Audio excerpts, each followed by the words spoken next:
मुख्य अतिथि माननीय उपराज्यपाल श्री मनोज सिन्हा जी का बहुत बहुत स्वागत।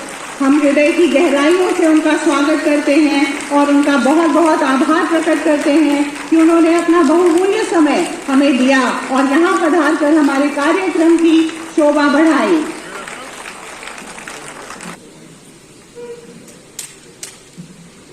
मैं सभी गणमान्य अतिथियों से निवेदन करती हूँ कि वे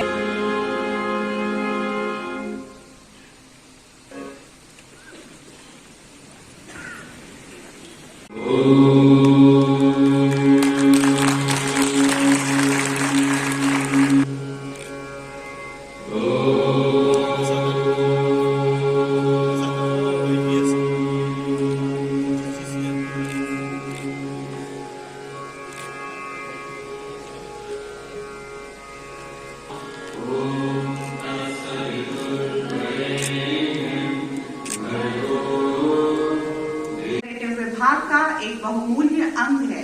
कोरोना जैसी महामारी में भी हमारे सुपर बाजार ने काम करके लोगों की जरूरतों को पूरा किया। कोऑपरेटिव विभाग माननीय उपराज्यपाल श्री मनोज सिन्हा जी से कि वे बटन दबाकर सुपर बाजार श्रीनगर के काम का शुभारंभ करें। मैं पुनः आग्रह करती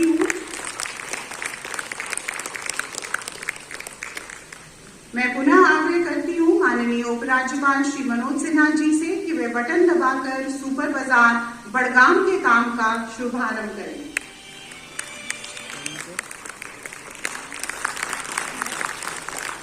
Kathua mushroom farmers producer cooperative limited, Shri Dayaram Shivalik hills honey farmers producer cooperative limited,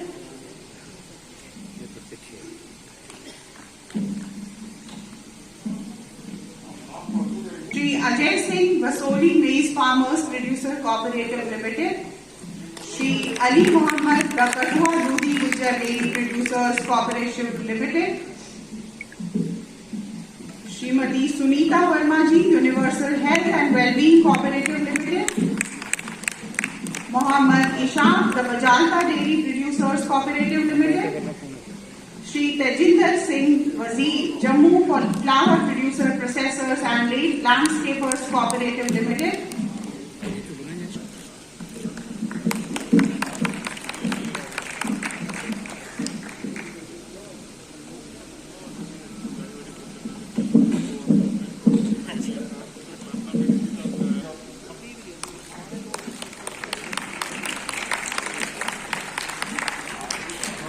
बहुत बहुत आभार बार हो सकते हैं। मैं निवेदन करती हूँ माननीय उपराज्यपाल श्री मनोज सिन्हा जी से कि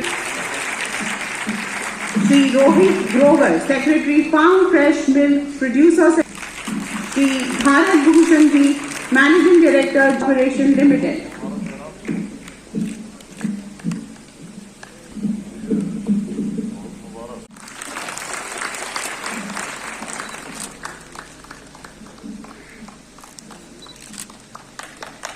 तालियां रुकनी नहीं चाहिए।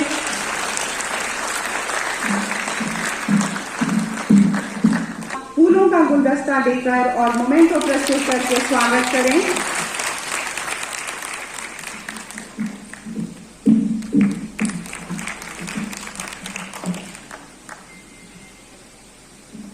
अब मैं रजिस्ट्रार कोऑपरेटिव डिपार्टमेंट श्री शक्कर मोमेंटो प्रस्तुत करके उनका स्वागत करें।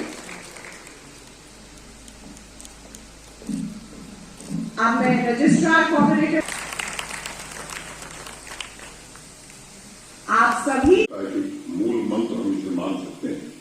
मैं आपके बीच उद्धृत करना चाहूंगा। बूंद बूंद से सागर इसलिए बन जाता है क्योंकि प्रत्येक बूंद के बीच आपस में पूरा सहयोग और संयोग होता है। यही बात सरकारी संस्थाओं में और संगठित मनुष्यों पर भी लागू होती है और इसलिए मैं मानता हूं कि किसानों, गांव के गरीबों, असंगठित क्षेत्र के मजदूरों, महिलाओं के सामाजिक और आर्थिक विकास का सबसे अचूक माध्यम सहकारिता हो सकता है और हमें उसकी रचनात्मक परिवर्तनकारी क्षमताओं का विभिन्न क्षेत्रों में आकलन करके ग्रामीण तथा अन्य इलाकों की आवश्यकताओं के अनुरूप संस्थाओं का विकास करने की आवश्यकता है और जहां पुरानी संस्थाएं हमारी निश्चेष्ट हो गई हैं उनके पुनर्जीवन पर भी उतना ही ध्यान देना है।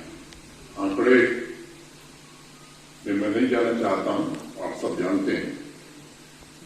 मैं बात शुरू करूं उसके पहले मुझे लगता है कि भारत के सम्माननीय प्रधानमंत्री आदरणीय नरेंद्र मोदी जी के प्रति हृदय से कृतज्ञता भी ज्ञापित करना चाहता हूं, क्योंकि सामान्य रूप से सहकारिता स्टेट सब्जेक्ट है, ये धारणा देश भर में है।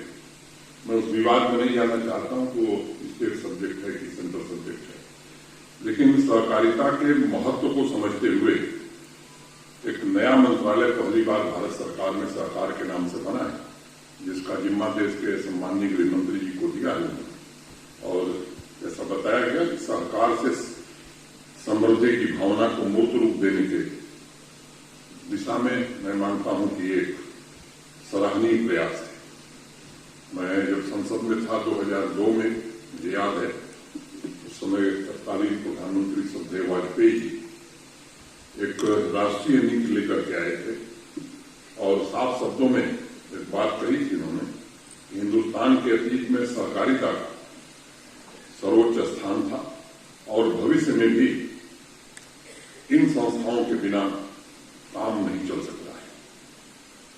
उनका मानना था, जब मैं कहूं कि उनका दृढ़ विश्वास था कि सहकारी समितियां हमारी संस्कृति का अभिन्न अंग है और सरकार की विकसित संस्कृति से ही ग्रामीण अर्थव्यवस्था में आमूलचूल परिवर्तन संभव है।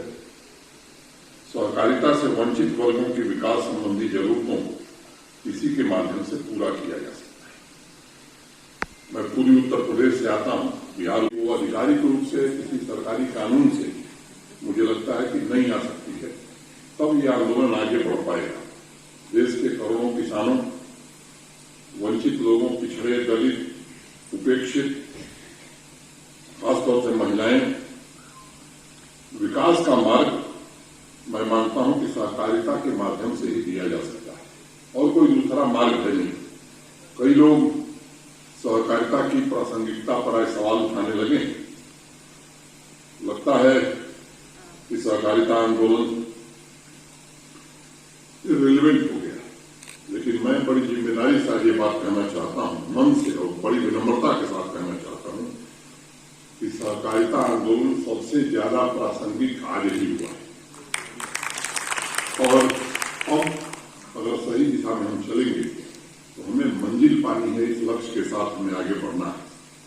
हर गांव को कोऑपरेटिव से जोड़ना और केवल जोड़ना नहीं बल्कि सहकार से समृद्धि के मंत्र के साथ जोड़ना, और यही सहकारी आंदोलन की भूमिका होगी।